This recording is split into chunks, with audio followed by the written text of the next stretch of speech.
حضرت عیسیٰ علیہ السلام کی نانی نے یہ منت مانی، اگر اللہ نے مجھے اولاد دی تو میں اسے اللہ کے گھر بیت المقدس شریف کے لیے وقف کر دوں گی۔ اللہ کی کرنی دیکھیں کہ اللہ نے اولاد عطا فرمائی تو بیٹی۔ حضرت بی بی مریم جب پیدا ہوئیں، عیسیٰ علیہ السلام کی والدہ، تو والدہ حیران اور پریشان بھی ہوئیں کہ بیٹا ہوتا تو اللہ کے گھر کا خادم و مجاور بن جاتا، اب یہ بیٹی ہے تو اسے وہاں پہ کیسے چھوڑوں۔ وہ جب وہاں پہ آئیں تو حضرت زکریا علیہ السلام بھی بیت المقدس شریف کے متولیوں میں تھے اور نگہداشت کرنے والوں میں تھے، اور دیگر بھی وہاں پہ وہ صاحبان تھے۔ ان سب نے یہ اعزاز سمجھا کہ اللہ کے گھر کے لیے جو اللہ کے نام پر وقف کی گئی وہ بچی ہے، اس کی خدمت ہمارے لیے اعزاز ہے۔ حضرت زکریا علیہ السلام نے فرمایا کہ اس بچی کی خالہ میرے عقد میں ہے، میری بیوی ہے، لہٰذا میں زیادہ حق رکھتا ہوں کہ میں بی بی مریم کی پرورش کروں، میری بیوی پرورش کرے۔ باقی لوگ نہ مانیں، فیصلہ یہ ہوا، یہ قرآنی واقعہ ہے، فیصلہ یہ ہوا کہ قرآن دازی کی جائے، اور قرآن دازی کا طریقہ کار یہ تھا کہ اپنے اپنے قلم دریا میں پھینکے جائے، جس کا قلم تیر جائے گا اور ڈوبے گا نہیں، اس بچی کی پرورش وہی کرے گا، کفالت وہی کرے گا۔ حضرت زکریا علیہ السلام سمیت جب سب نے اپنے اپنے قلم وہاں پہ ڈالے تو حضرت زکریا علیہ السلام کا قلم پانی پر تیرنے لگا، تو حضرت بی بی مریم سلام اللہ علیہا کی کفالت آپ کے حصے میں آئی۔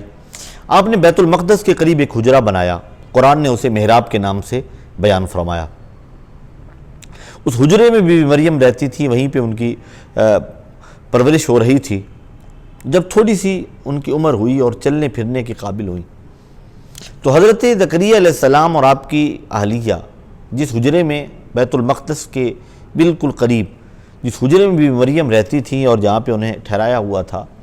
اسے وہ بند کر دیتے تھے۔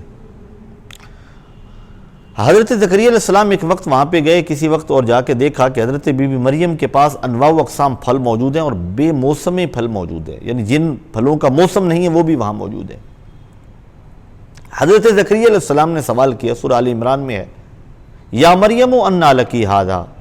یہ آپ کے پاس کہاں سے آئے؟ تو بی بی مریم سلام اللہ علیہا جواب دیتی ہیں، ہوا من عند اللہ، یہ اللہ کی طرف سے ہے، ان اللہ یرزق من یشاء بغیر حساب، اللہ جسے چاہے بے حساب رزق عطا فرماتا ہے۔ حضرت زکریا علیہ السلام کی عمر مبارک اس وقت 120 برس تھی، اہلیہ کی عمر 96 برس تھی۔ دل میں یہ خیال آیا، جو رب بی بی مریم کو بغیر موسم کے پھل دے سکتا ہے، ہمیں بھی، چاہے عمر نہیں ہے اولاد ہونے کی، اگر رب چاہے تو ہمیں بھی اولاد کی نعمت سے نواز سکتا ہے۔ قرآن میں اللہ نے بیان فرمایا کہ حضرت زکریا علیہ السلام نے اسی جگہ پہ کھڑے ہو کے ہنالک دعا زکریا ربہ، اسی جگہ پہ کھڑے ہو کے زکریا علیہ السلام نے اللہ سے دعا کی، اپنے رب سے دعا مانگی، رب ھب لی من لدنک ذریۃ طیبہ، اے میرے اللہ مجھے اپنی بارگاہ سے پاکیزہ اولاد عطا فرما، انک سمیع الدعاء، بے شک تو دعاؤں کا سننے والا ہے۔ ہمیں یہ فکر یہاں سے مل رہی ہے کہ نبی علیہ الصلاۃ والسلام والا نبینا علیہ الصلاۃ والسلام ایک نبی ہو کر ایک اللہ کی ولیہ کے حجرے کے قریب اور حجرے میں کھڑے ہو کر یہ دعا کر رہے ہیں، یا اللہ مجھے اولاد کی نعمت سے نواز دے، تو ہمیں یہ فکر ملی ہے کہ اللہ کے محبوب بندوں کے پاس جا کر جب اللہ سے کچھ مانگو گے، اللہ ان پیاروں کی وجہ سے دعا قبول فرما لے گا۔ ان کا یہ عمل ہمارے لیے ایک دلیل کی صورت میں ہمارے پاس موجود ہے۔ یہی درویشوں کی فکر ہے، فقراء اور درویشوں کا یہی مزاج ہے۔ یہ دعا کر کے ابھی واپس نکلے نہیں تھے، فنادتہ الملائکہ وہو قائم یصلی فی المحراب، قرآن میں اللہ بیان فرماتا ہے کہ ابھی وہ وہاں سے روانہ نہیں ہوئے تھے، فنادتہ الملائکہ۔ عربی لغت جاننے والے یہ جانتے ہیں کہ جب گفتگو کے دوران فا آ جائے عربی میں، اس کا مطلب یہ ہوتا ہے کہ فوراً، التعقیب مع الوصل، فوری طور پہ، یعنی جب دعا کی اس کے فوراً بعد فرشتوں نے ندا دی، فنادتہ الملائکہ وہو، آگے پھر وضاحت بھی فرما دی اللہ نے قرآن میں کہ وہ ابھی وہو قائم یصلی فی المحراب، وہ وہیں محراب میں ابھی کھڑے تھے۔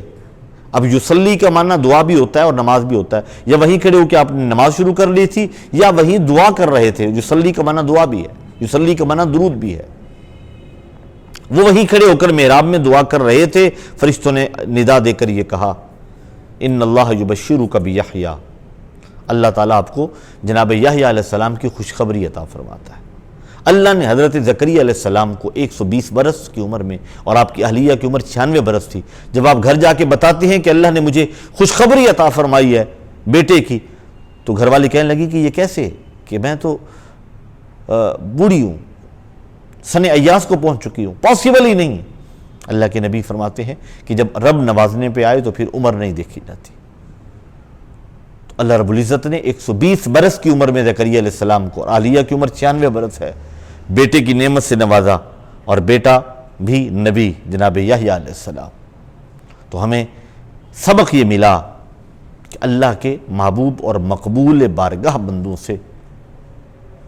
جب آپ ان کے وسیلے سے ان کے قریب کھڑے ہو کر اللہ سے مانگتے ہیں، اللہ رب العزت فوراً عطا فرماتا ہے، اور جو بندہ مانگتا ہے ان پیاروں کے صدقے اللہ رب العزت عطا فرما دیتا ہے۔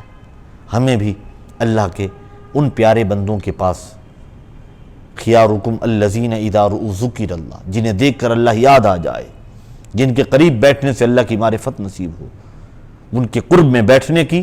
اور ان کے قرب میں بیٹھ کر رب سے مانگنے کی اللہ ہمیں توفیق عطا فرمائے۔ اللہ رب العزت ہمیں اولیاء، صوفیاء، درویش، ان کی فکر کو سمجھنے کی اور اسے عام کرنے کی توفیق عطا فرمائے۔